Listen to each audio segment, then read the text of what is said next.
Dear students and friends, कैसे हैं आप लोग। उम्मीद करता हूं आप सभी लोग ठीक होंगे। फ्रेंड्स, आपका स्वागत है हमारे यूट्यूब चैनल मेडी साइंस ट्यूटोरियल में। फ्रेंड्स, इसमें हम वॉरियर 1.0 बैच के माध्यम से एमपी ग्रुप 5 लैब टेक्नीशियन का प्रिपरेशन कर रहे हैं। सबसे पहले हम लोगों ने हेमेटोलॉजी के पोर्शन से शुरुआत किया था। वहाँ पे हम लोगों ने ब्लड कलेक्शन, ठीक है, ब्लड क्या होता है, ब्लड कलेक्शन, इससे एमसीक्यू को सॉल्व किया। उसके बाद में हम लोगों ने एंटी कोगुलेंट रिलेटेड एमसीक्यू को सॉल्व किया, फिर एनीमिया रिलेटेड एमसीक्यू को सॉल्व किया। तो यहाँ पे आप देख पा रहे होंगे हम लोग टॉपिक वाइज यहाँ पे एमसीक्यू को सॉल्व कर रहे हैं। फ्रेंड्स, आज का जो क्लास हमारा है यहाँ पे माइक्रोबायोलॉजी से होने वाला है और यहाँ पे आज हम general property of micro organism के बारे में प्रश्न को सॉल्व करने वाले हैं। फ्रेंड्स, हम आपको बता दें कि यहाँ पे टेक्निकल पोर्शन के साथ साथ आपके कुछ प्रश्न आपके नॉन टेक्निकल के भी दिए जाते हैं, ताकि आपका जो 30 नंबर का पोर्शन होता है वो थोड़ा बहुत क्लियर होता चले। तो यहाँ पे 10 क्वेश्चन ऐसे मिलेंगे आपको हिंदी के, जो कि आपके नॉन टेक्निकल पोर्शन से होते हैं, और जो भी क्वेश्चन है आपके बहुत ही इंपॉर्टेंट होने वाले हैं। तो इस प्रकार से आपकी यहाँ पे तैयारी कराई जाती है। अगर आप चैनल पे नए हैं तो चैनल को सब्सक्राइब कर लीजिए, बेल आइकन को दबा लीजिए, ताकि आपको नोटिफिकेशन मिलता रहे। बैच का मतलब आपसे कोई यहाँ पे पैसा नहीं लिया जाएगा। बैच का मतलब यहाँ पे एक प्ले लिस्ट है जहाँ पे आपका नाम लिखा होगा वॉरियर 1.0, वहाँ पे आपको ओपन करना है उस प्ले लिस्ट को। वहाँ पे आपको सारे जो भी लेक्चर हैं वहाँ पे वो मिल जाएंगे। फ्रेंड्स, हम आपको बता दें कि हमारे टेलीग्राम चैनल भी है, जिसका लिंक हम डिस्क्रिप्शन बॉक्स में दे रहे हैं। यहाँ पे आपको क्विज पोल मिल जाता है, साथ साथ में पीडीएफ नोट्स मिल जाता है, और कोई अगर इन्फॉर्मेशन होता है स्टेट रिगार्डिंग या फिर सेंट्रल रिगार्डिंग, या फिर हमें जो भी यहाँ पे सूचनाएं देनी होती हैं हम टेलीग्राम पे देते हैं, तो आपके लिए थोड़ा सा एग्जाम के लिए हेल्पफुल हो जाता है। तो इसका लिंक हम डिस्क्रिप्शन बॉक्स में दे रहे हैं, वहाँ से आप उसको ज्वाइन कर लीजिए। चलिए फ्रेंड्स, आते हैं अपने पहले प्रश्न पे। पहला प्रश्न हमारा यहाँ पे कह रहा है कि when a bacterial cell and mitochondria are treated with cyanide and carbon monoxide what happen. यानी कि जब आपका बैक्टीरियल सेल या फिर माइटोकॉन्ड्रिया को ट्रीट किया जाता है आपके साइनाइड और कार्बन मोनोऑक्साइड के साथ, तो यहाँ पे क्या हैपन होता है। ऑप्शन हमारा दिया है रिस्पायरेशन इनहिबिट, यानी कि आपका जो रिस्पायरेशन है ये रुक जाता है, या फिर आपका फोटोसिंथेसिस रुक जाता है, या फिर आपका प्रोटीन का सिंथेसिस रुक जाता है, या फिर नो इफेक्ट अकर, यानी कि कोई इफेक्ट नहीं होता है। तो फ्रेंड्स, ऑप्शन नंबर आपका यहाँ पे ए वाला सही जाएगा। जब आप यहाँ पे बैक्टीरियल सेल या फिर माइटोकॉन्ड्रिया को साइनाइड या फिर कार्बन मोनोऑक्साइड से ट्रीट कराते हैं, तो यहाँ पे इसका रिस्पायरेशन क्या हो जाता है, इनहिबिट हो जाता है। ठीक है, तो ऑप्शन नंबर यहाँ पे आपका ए वाला सही जाएगा। दूसरा प्रश्न हमारा यहाँ पे कह रहा है कि which virus was first observe, यानी कि दुनिया में सबसे पहले कौन सा वायरस ऑब्जर्व किया गया था। ऑप्शंस जो हमारा दिया है hepatitis virus, TMV, cauliflower mosaic virus, या फिर नन ऑफ दिस। तो फ्रेंड्स, इसका जो सही आंसर जाएगा आपका टीएमबी जाएगा, यानी कि टोबैको मोज़ेक वायरस। ये सबसे पहले आपका ऑब्जर्व किया गया था, क्योंकि ये तंबाकू के पत्ती में सबसे पहले इन्फेक्शन को किया था। तो ऑप्शन नंबर यहाँ पे आपका बी वाला जाएगा, क्योंकि यही फर्स्ट ऑब्जर्व वायरस है। ठीक है, चलिए थर्ड नंबर पे आते हैं। थर्ड नंबर पे हमारे प्यारे बच्चों क्वेश्चन है the most important energy yielding reaction for an aerobic organism is, यानी कि जो आपका एरोबिक ऑर्गेनिज्म होता है इसमें एनर्जी यील्डिंग रिएक्शन कौन सा होता है, ग्लाइकोसिस या फिर ईएमपी या फिर केडीपीजी या फिर बोथ बी एंड सी। तो फ्रेंड्स, इसका जो सही आंसर जाने वाला है ये डी वाला होने वाला है, क्योंकि जो आपके एरोबिक ऑर्गेनिज्म होते हैं इनका जो इम्पॉर्टेंट एनर्जी यील्डिंग रिएक्शन होता है ये आपका ईएमपी और केडीपीजी दोनों होता है। अगर हम ईएमपी की दूसरे नाम की बात करें तो इसका क्या हो जाता है, ग्लाइकोलिसिस हो जाता है। क्या होता है, ग्लाइकोलिसिस हो जाता है। और अगर हम केपीडीजी की बात करें तो ये क्या है, एक प्रकार का एंजाइम है। ये एंजाइम आपके ग्लाइकोलिसिस में ही प्रयोग किया जाता है फ्रेंड्स। और अगर इसके फुल फॉर्म की बात करें तो ये हो जाता है 2 कीटो, ठीक है, 2 कीटो 3 डॉक्सी, ठीक है, 2 कीटो 3 डॉक्सी 6 फास्फोटो ग्लूकोनेज, ठीक है, एल्डोलेज। ठीक है, तो ये आपका ये हो जाता है इसका फुल फॉर्म। ठीक है, और अगर ईएमपी की बात करें तो ईएमपी का फुल फॉर्म क्या हो जाता है, ईएमपी का फुल फॉर्म हो जाता है इम्बिडेन मेयर हब पैरनास। ठीक है, तो ये आपके किसका हो जाता है, ईएमपी का हो जाता है। इसको दूसरा नाम क्या होता है, ग्लाइकोलिसिस होता है। ठीक, चलिए फ्रेंड्स, आते हैं 4 नंबर के क्वेश्चन पे। 4 नंबर का क्वेश्चन हमारे बच्चों हैं a disease that can be transmitted by an infectious agent from an individual to another called, यानी कि कोई भी डिजीज जब ये ट्रांसमिटेड होता है एक इन्फेक्टेड पर्सन से दूसरे इंडिविजुअल में, तो इस प्रकार के मतलब कि सिस्टम को क्या कहते हैं, एपिडेमिक, पैंडेमिक, कम्युनिकेबल या फिर कोमा। तो फ्रेंड्स, इसको क्या कहते हैं, हम कम्युनिकेबल डिजीज बोलते हैं, क्योंकि ये आपके कम्युनिटी में क्या होता है, स्प्रेड होता है। मान लीजिए किसी व्यक्ति को यहाँ पे ये मान लीजिए एक बंदा है जो कि किसी भी डिजीज से पीड़ित है, जिसको वायरस काज किया हुआ है, और ये ट्रांसमिटेड हो सकता है दूसरे इंडिविजुअल में। तो ये बंदा किसी दूसरे हेल्थी पर्सन के पास गया, वहाँ पे क्या करेगा, इसको इन्फेक्टेड करेगा और यहाँ पे भी इसको बीमारी दे देगा। तो इस प्रकार के डिजीज को क्या कहते हैं, कम्युनिकेबल डिजीज कहते हैं। कम्युनिकेबल डिजीज में जैसे आपका वायरस हो गया, उसके बाद में आपका टीबी हो गया, ये सब आपके कम्युनिकेबल डिजीज के अंतर्गत आते हैं। अब हम आते हैं दूसरा ऑप्शन, देखते हैं क्या होता है यहाँ पे। अगर पैंडेमिक की बात करें और एपिडेमिक की बात करें तो ये दोनों शब्द बहुत ही इंपॉर्टेंट हो जाते हैं आपके कोरोना काल से। तो पैंडेमिक मतलब क्या होता है, एपिडेमिक मतलब क्या होता है। तो सबसे पहले हम समझते हैं एपिडेमिक मतलब। तो फ्रेंड्स, जब एक ही समय में, एक ही टाइम में एक ही रोग, ठीक है, एक टाइम में एक ही डिजीज, ठीक है, कई लोगों में यहाँ पे हो जाता है, ठीक है, एक कम्युनिटी में एक ही डिजीज एक ही समय में कई लोगों यहाँ पे पीड़ित हो जाते हैं, तो इसको क्या बोलते हैं, एपिडेमिक कहते हैं, ठीक है। और अगर हम पैंडेमिक की बात करें तो देशव्यापी या फिर विदेश, सॉरी पूरा वर्ड कह लीजिए इसको, ठीक है, विश्वव्यापी, ठीक है, महामारी जो होता है, विदेश नहीं कहेंगे, ठीक है, देशव्यापी, ठीक है, या फिर आप यहाँ पे उसको कह दीजिए विश्वव्यापी जो महामारी होती है, इस लेवल को क्या कहते हैं, इसको कहते हैं आपका पैंडेमिक। यानी कि आपका जो एपिडेमिक मतलब कि एक एरिया में होगा, ठीक है, एक सीमित एरिया में यहाँ पे क्या होगा, ये डिजीज होगा और एक टाइम में अनेक लोग इससे पीड़ित रहेंगे। बट जो आपका पैंडेमिक होता है ये पूरे विश्व में या फिर पूरे देश में इस बीमारी से क्या रहेंगे, पीड़ित रहेंगे। और कोमा का मतलब हो गया, कोमा का मतलब हो जाता है जब पेशेंट जो होता है उसको कोई भी अता पता नहीं रहता है, ठीक है, वो अपने अनकॉन्शियस में हो जाता है, तो उसको कोमा कहते हैं, ठीक है। चलिए आते हैं अगले प्रश्न पे। अगला प्रश्न हमारा 5 नंबर का है। ये कह रहा है कि सेल साइकिल रेगुलेटेड बाय, यानी कि आपका जो सेल साइकिल होता है ये किसके द्वारा रेगुलेट होता है। तो फ्रेंड्स आपका यहाँ पे है काइलिन्स, केडीकेएस या फिर साइलिन्स एंड केडीकेएस। तो ऑप्शन यहाँ पे सी वाला सही आएगा, दूर जाने की जरूरत नहीं है, ठीक है। चलिए आते हैं 6 नंबर के प्रश्न पे।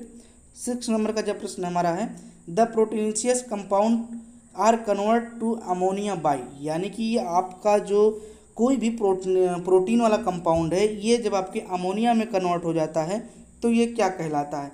तो फ्रेंड्स यहाँ पे देखिए, यहाँ पे क्या बताया गया है, जो आपका नाइट्रोजन का स्थिरीकरण होता है, ठीक है, नाइट्रोजन का क्या होता है, स्थिरीकरण आप कहते हैं, या फिर आप यहाँ पे कह लीजिए नाइट्रोजन साइकिल, ठीक है, नाइट्रोजन साइकिल की बात करिए तो नाइट्रोजन के साइकिलिंग में क्या होता है, ये आपके जो बैक्टीरिया के यहाँ पे सारी चीज़ें वर्क करते हैं, ठीक है, और आपके जो प्रोटीन कंपाउंड होते हैं उनको कन्वर्ट कर देते हैं आपके अमोनिया में कह देते हैं। तो इस स्टेप को क्या कहते हैं, प्यूरिफिकेशन कहते हैं, या फिर आपका यहाँ पे जो लिखा है एमोनिफिकेशन कहते हैं, या फिर आप नाइट्रिफिकेशन कहते हैं, या फिर डी नाइट्रिफिकेशन कहते हैं। तो फ्रेंड्स सही ऑप्शन यहाँ पे जाएगा आपका बी वाला एमोनिफिकेशन, यानी कि जब आपके प्रोटीन से अमोनिया में बदला जाए तो उसको कहते हैं अमोनिफिकेशन, ठीक है। ये कहाँ पे होता है, ये आपके नाइट्रोजन जो साइकिल होता है वहाँ पे ये चीज़ होता है, ठीक है।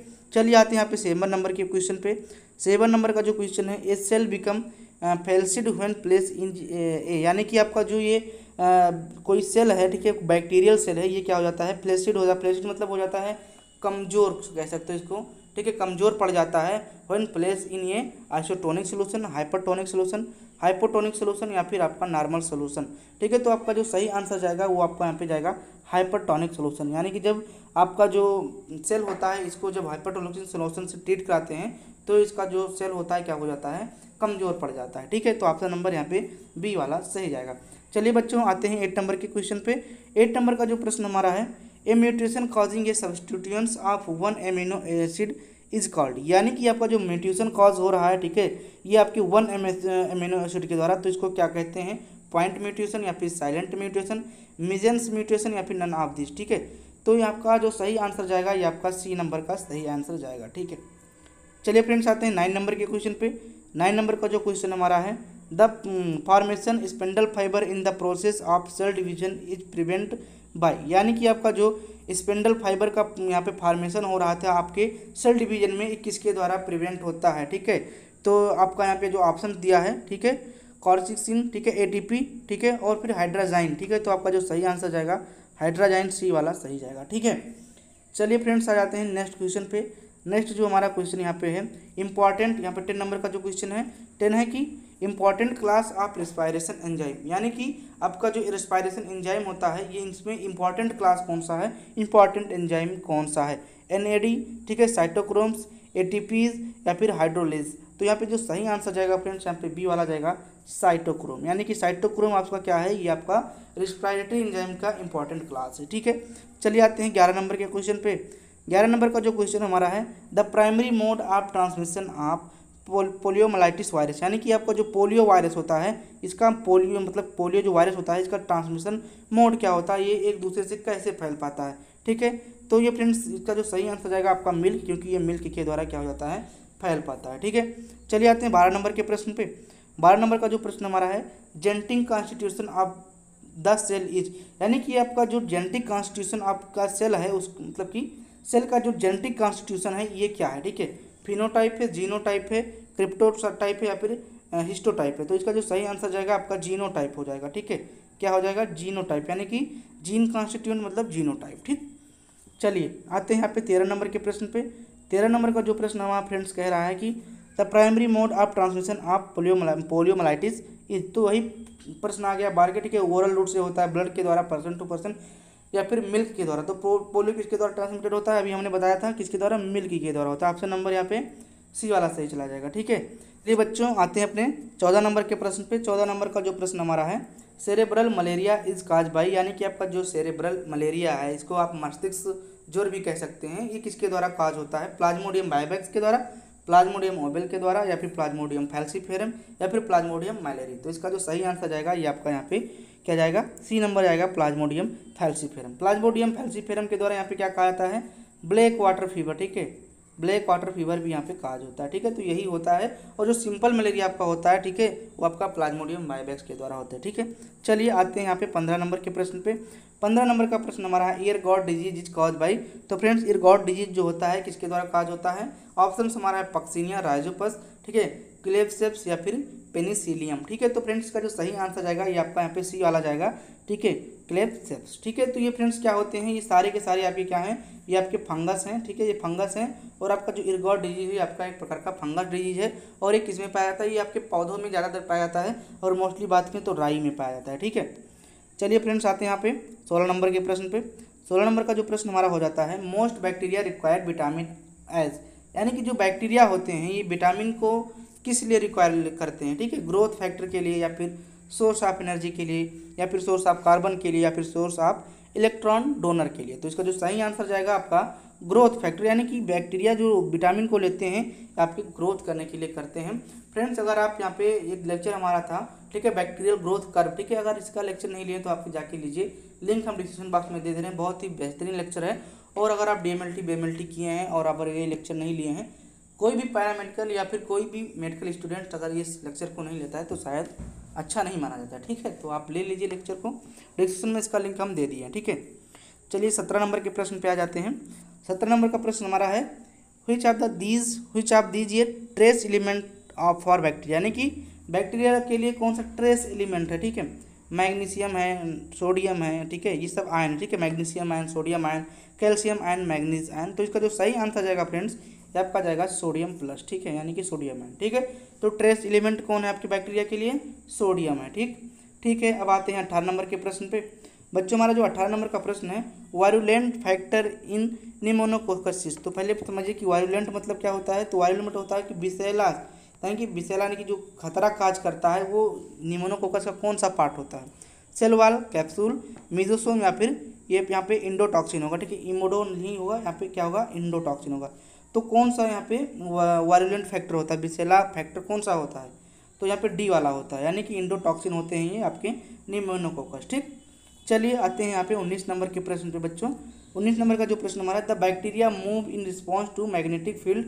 तो आपके जो यहाँ पे ऑप्शन से आपके क्या जाएंगे, स्पायरोकाइट, ठीक है, ट्रिपोनेमा, ठीक है, और आपका यहाँ पे क्या है, एक्वस स्पाइसरीलम, ठीक है, मैग्नेटोटाइकम। ठीक है, तो आपका यही आंसर सही भी जाएगा। ठीक है, बहुत बड़ा नाम है। ठीक है, तो ऑप्शन नंबर यहाँ पे सी वाला सही जाएगा। ठीक है, चलिए 20 नंबर के क्वेश्चन पे आते हैं। 20 नंबर का क्वेश्चन हमारा है, नाइग्लर रिएक्शन डिटेक्ट, यानी कि आपका जो नाइग्लर रिएक्शन होता है, ठीक है, ये क्या डिटेक्ट करता है, कार्निबैक्टीरियम डिप्थेरी को, क्लास्ट्रीडियम टेटानी को या फिर क्लास्ट्रीडियम परफिजन्स को या फिर क्लास्ट्रीडियम बोटुलिनम को। तो किसको क्या पे करता है, तो यहाँ पे किसको डिटेक्ट करता है फ्रेंड्स, यहाँ पे करता है आपके क्लास्ट्रीडियम परफिजन्स को। ठीक है, तो ऑप्शन नंबर यहाँ पे क्या सही जाएगा, सी वाला सही जाएगा। ठीक है, चलिए आ जाते हैं यहाँ पे अगले प्रश्न पे। 21 नंबर का जो प्रश्न हमारा है, the following organism lack define cell wall.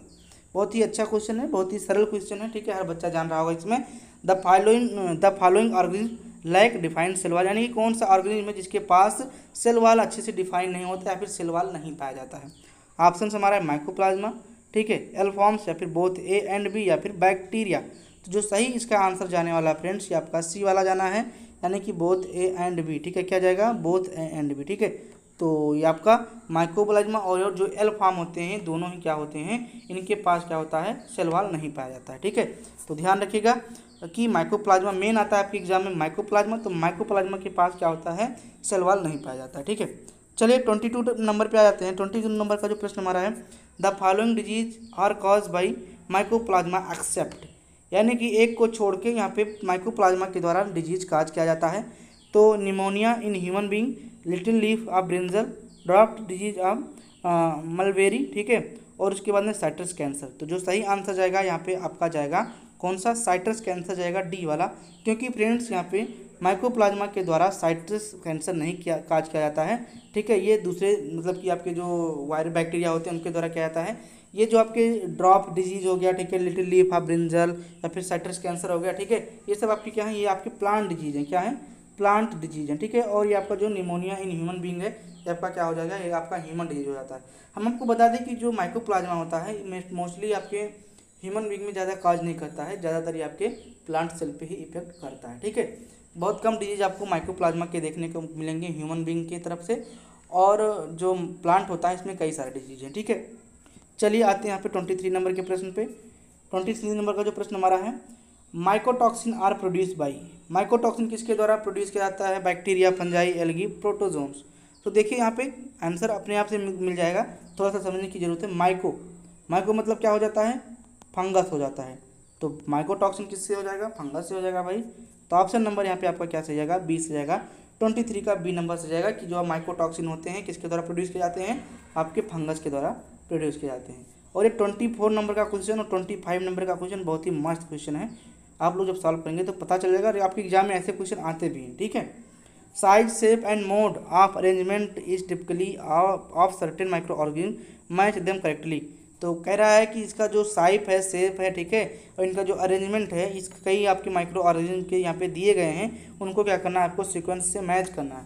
तो आपके जो स्टेप्टोकोकाई होते हैं इनका क्या शेप होता है भाई, तो जो स्टेप्टोकोकाई होते हैं देख लेते हैं, कॉमा है, एस शेप, ठीक है, gram positive arrangement in chain, multiple of 8, large bacilli, ठीक है, rectangular gram positive, gram negative cocci, rod shape, acid फॉट्स। तो देखिए यहाँ पे जो स्टेप्टोकोकाई होता है फ्रेंड्स ये आपका यहाँ पे हो जाता है gram positive arrange in chain. तो किससे चला जाएगा, ये आपका ए का चला जाएगा आपका बी से, ठीक है, किससे चला जाएगा, ए का चला जाएगा आपका यहाँ पे बी से, ठीक है। और उसके बाद में सार्किन है, ठीक है, सार्किना है, ठीक है। तो सार्किना क्या हो जाएगा फ्रेंड्स, सार्किना क्या हो जाएगा, सार्किना का यहाँ पे सही जाएगा मल्टीपल ऑफ 8, ठीक है। तो ये आपका यहाँ पे सही जाएगा, ठीक है। उसके बाद में बैसिलस एंथ्रासिस, तो बैसिलस एंथ्रासिस का सही जाएगा आपका क्या सा, तो ये आपका लार्ज बेसलाई होते हैं, रेक्टेंगुलर शेप के होते हैं और ग्राम पॉजिटिव होते हैं, तो आपका डी वाला चला जाएगा। और चौथा हमारा जो है विब्रियोज एंड स्पाइरुला, तो ये किसके साथ जाएगा फ्रेंड्स, ये आपका ए के जाएगा, कॉमा शेप के होते हैं, कॉमा एंड एस शेप के, तो ये आपका यहाँ से इस वाला चला जाएगा, ठीक है। तो इस तरह से आपके आंसर यहाँ पे सही जाएंगे, ठीक है। और जो आपके यहाँ पे छूट रहे हैं वो यहाँ पे छोटे ही रहेंगे, ठीक है। आपका पहला वाला किसे चला जाएगा, पहला वाला आपका बी से, दूसरा वाला सी से, तीसरा वाला डी से और चौथा वाला आपका ए से, ठीक है। चलिए आते हैं 25 नंबर के क्वेश्चन पे। 25 नंबर का जो क्वेश्चन है, ठीक है, ये यहाँ पे कह रहा है कि match of the following micro organism which there respectively characterise A to E, यानी कि यहाँ पे ए से ई तक यहाँ पे क्या किया गया है, करेक्टराइज किया गया है, ठीक है। आपको यहाँ पे क्या करना है, मैच करना है, ठीक है। तो चलिए मैच कर लेते हैं भाई, ठीक है। इसको थोड़ा आप इधर कर लीजिए। बैक्टीरिया आपका किससे चला जाएगा, बैक्टीरिया आपका यहाँ पे सी नंबर से चला जाएगा, ठीक है। बैक्टीरिया किससे चला जाएगा, लिविंग ऑर्गेनिज्म होते हैं, यूनिसेलुलर होते हैं, मोटाइल, माइक्रोस्कोपिक, ठीक है, और क्या होते हैं, सो एंड सो रिप्रोडक्शन, ठीक है। तो ये हो गया। रिकेट्सिया का कहाँ से चला जाएगा, रिकेट्सिया का आपका सी से चला जाएगा, सॉरी, रिकेट्सिया का आपका भी सी से चला जाएगा, ठीक है। और उसके बाद में वायरस कहाँ पे जाएगा, वायरस आपका जाएगा यहाँ पे ए नंबर से, ठीक है। Much similar contain one type of nuclei do not reproduce by binary fusion, ठीक है। और आपका बैक्टीरियोफेज कहाँ जाएगा, तो आपका जो 3rd नंबर का है, ठीक है, ये किससे चला गया, ये से। और बैक्टीरियोफेज आपका किससे चला जाएगा, ये आपका बी से चला जाएगा। Parasite on bacteria highly specific on the one of type, ठीक है, ट्रिंगली ग्रो ऑक्सीजन, तो ये आपका बी नंबर से चला जाएगा, ठीक है।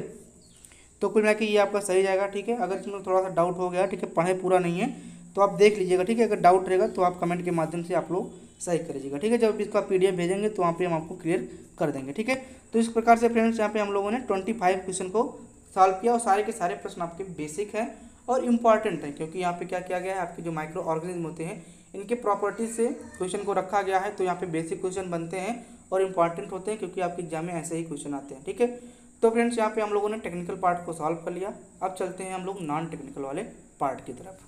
तो चलिए फ्रेंड्स, आ जाते हैं हम अपने नॉन टेक्निकल के पोर्शन पे। नॉन टेक्निकल का जो पोर्शन हमारा है, आज का विषय है हिंदी। हिंदी में आज हम विलोम के टॉपिक को क्लियर करने वाले हैं। यहाँ पे ज़्यादा से ज़्यादा प्रश्न को हम लोग सॉल्व करेंगे, बस थोड़ा सा यहाँ पे थोड़ा फास्ट सॉल्व करेंगे क्योंकि टाइम कम लगे। ठीक है, तो फ्रेंड्स इससे पहले हम लोगों ने संविधान और हिंदी के प्रश्न को सॉल्व किया था। आज हम यहाँ पे हिंदी के प्योर प्रश्न को सॉल्व करने वाले हैं, क्योंकि आपके एग्जाम में 2 से 3 नंबर आपका हिंदी आ ही जाता है। फ्रेंड्स, जो पहला प्रश्न हमारा यहाँ पे है कि अस्थावर का विलोम शब्द है। तो ऑप्शन जो हमारे दिए हैं सचल, चंचल, चेतन और जंगम। तो फ्रेंड, जो अस्थावर का विलोम शब्द होता है ये आपका क्या होता है, जंगम होता है। तो ऑप्शन नंबर यहाँ पे आपका डी वाला सही जाएगा। चलिए दूसरे प्रश्न पे आ जाते हैं फ्रेंड्स। दूसरा प्रश्न हमारा कह रहा है कि ग्रस्त का विपरीतार्थक शब्द, यानी कि जो आपका विपरीत अर्थक शब्द होते हैं इसको भी आप विलोम कह सकते हैं। तो ग्रस्त का विलोम शब्द क्या है, मुक्त, सुप्त, लुप्त या फिर ग्राह। तो फ्रेंड्स, इसका जो सही आंसर जाने वाला है ये आपका ए वाला जाना है, क्योंकि ग्रस्त का जो विलोम होता है ये आपका मुक्त होता है। ग्रस्त मतलब होता है कि आप गृहस्थी के जीवन में अपना क्या करिए, व्यापन करिए। ठीक है, और मुक्त मतलब होता है कि आप स्वतंत्र हो जाइए। ठीक है, तो चलिए अब आते हैं अपने तीसरे प्रश्न पे।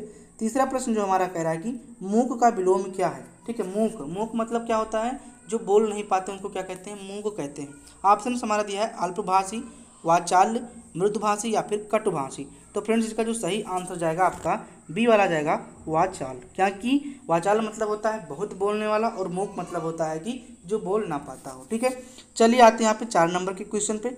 4 नंबर का जो प्रश्न हमारा है, उन्मूलन का विलोम शब्द है। ऑप्शन हमारा दिया है अवमूलन, ठीक है, अवमूल्यन, विश्लेषण, रोपण, संश्लेषण।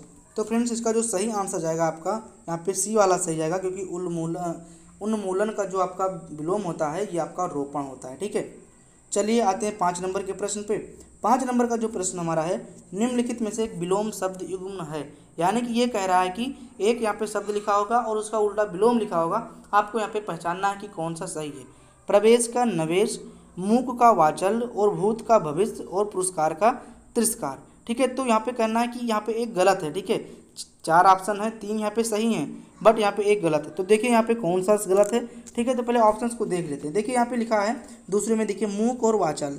तो भी हमने बताया कि मूक मतलब जो बोल नहीं पाते और वाचल मतलब होता है जो बहुत बोलने वाले। ठीक है, और पुरस्कार का क्या होता है, तिरस्कार, यानी कि आप पुरस्कार देते हैं, सम्मान करते हैं। ठीक है, वहाँ पे क्या करते हैं, उसके उल्टा क्या हो जाएगा आपका, तिरस्कार हो जाएगा, यानी कि तिरस्कार करना। ठीक है, और भूत काल का जो क्या होता है वो भविष्य होता है, यानी कि भूत का भविष्य हो जाएगा। ठीक है, तो ये 3 के तीनों क्या है आपके सही हैं, बट आपके प्रवेश का नवेश नहीं होता है। तो ऑप्शन नंबर यहाँ पे क्या सही जाएगा, ए सही जाएगा। ठीक है, चलिए आते हैं 6 नंबर के प्रश्न पे।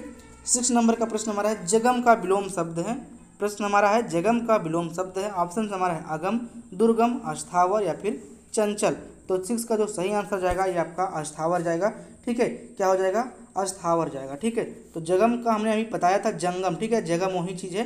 ठीक है, तो यही चीज़ यहाँ पे दूसरा प्रश्न आपका आ गया है कि जगम का विलोम शब्द आपका हो जाएगा अस्थावर। फ्रेंड्स, आते हैं अपने 8 नंबर के प्रश्न पे। 8 नंबर का जो प्रश्न हमारा है, इस इपिस्त का विलोम शब्द है। तो इपिस्त का जो विलोम शब्द होता है, अभिषिप्त या फिर अनिप्स्त या फिर परोप्स्त या फिर सुनिप्त। तो इसका जो सही आंसर जाएगा फ्रेंड्स यहाँ पे बी वाला जाएगा, अनिप्स्त। ठीक है, तो ऑप्शन नंबर बी से जाएगा।